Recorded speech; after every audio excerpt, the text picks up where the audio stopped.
It might have been the sense of relief, but there was a moment filled with emotion before Prince Harry responded to one of his final questions in the witness box. "You have had to go through these articles and answer questions knowing this is a very public courtroom and the world's media are watching. How has that made you feel?" Prince Harry was asked by his barrister at the end of his court appearance in the case against Mirror Group Newspapers, MGN. Welcome to Slant News. If you want to support, you can subscribe to our channel. Thank you for your kind consideration. After a day and a half of giving evidence at London's High Court, he looked exhausted, and the pause became longer. "It's a lot," was all he managed to say, sounding visibly choked up. Throughout his time in the witness box over the span of 2 days, he spoke quietly, often giving brief, quick-fire answers, occasionally punctuated by nervous quips. He responded ironically with, "If you say so," a few times when presented with certain details. Prince Harry has accused the Mirror, Sunday Mirror, and the people of engaging in hacking and illegal information-gathering practices.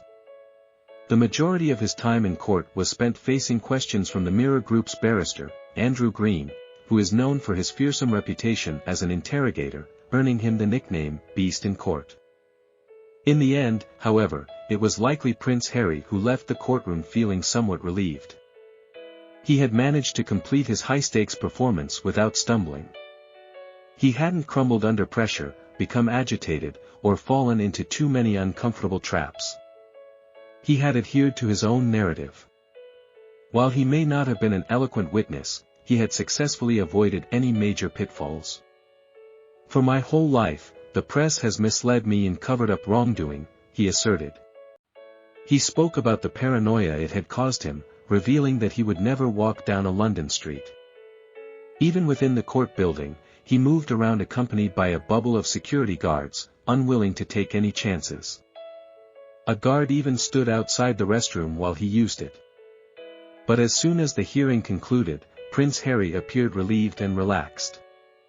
He engaged in conversation with his lawyers and supporters, who were backing him in his battle against the tabloids, before descending to his waiting car. The Mirror's barrister had sought to undermine the prince's claims, arguing that just because Harry had faced a lifetime of press intrusion, it did not necessarily mean that this specific newspaper group had hacked his phones or committed any unlawful acts against him.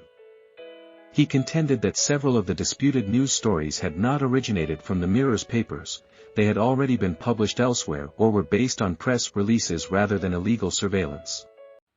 However, as the hearing progressed, Prince Harry seemed to grow more confident, his wristbands on display as he focused on the computer screens at his desk, examining the evidence under discussion.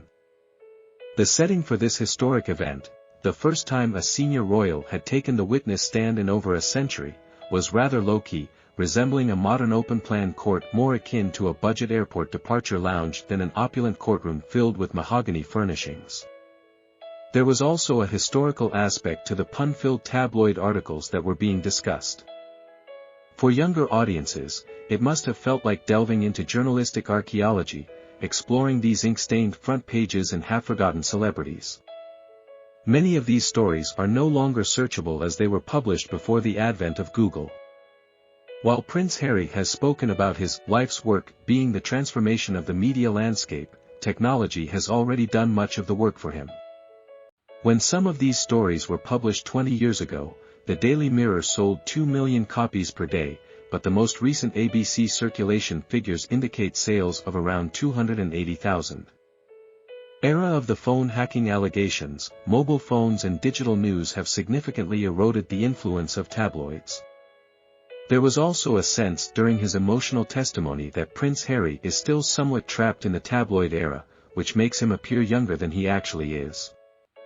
Despite being only 5 years younger than the Prime Minister, Harry is still primarily remembered as the younger brother grieving the loss of his mother. This unprecedented appearance in the High Court also highlighted the blurred boundaries between Prince Harry's private and public life, creating a rather peculiar experience for him. For 2 days, they delved into stories that chronicled his life through headlines. As he entered the court building, he would have walked past a photo and a video of his late grandmother, who inaugurated the very same building.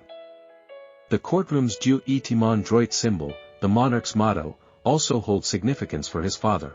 However, during this court appearance, Prince Harry clarified precisely why he chose to take legal action, deviating from the traditional royal approach of, don't complain, don't explain.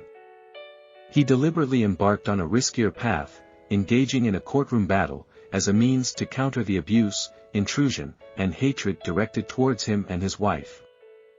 This unexpected journey has also led him to make comments that go beyond the usual realm of royal political neutrality. In his written statement, he seemed to wade into the culture war by criticizing a rock-bottom government.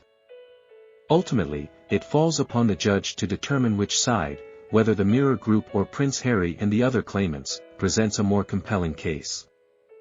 The outcome may not be known until the autumn. Prince Harry mentioned that he planned to FaceTime his family in California, suggesting a more relaxed evening ahead. However, considering the numerous other legal claims involving him, this courtroom appearance might only be the first of many to come.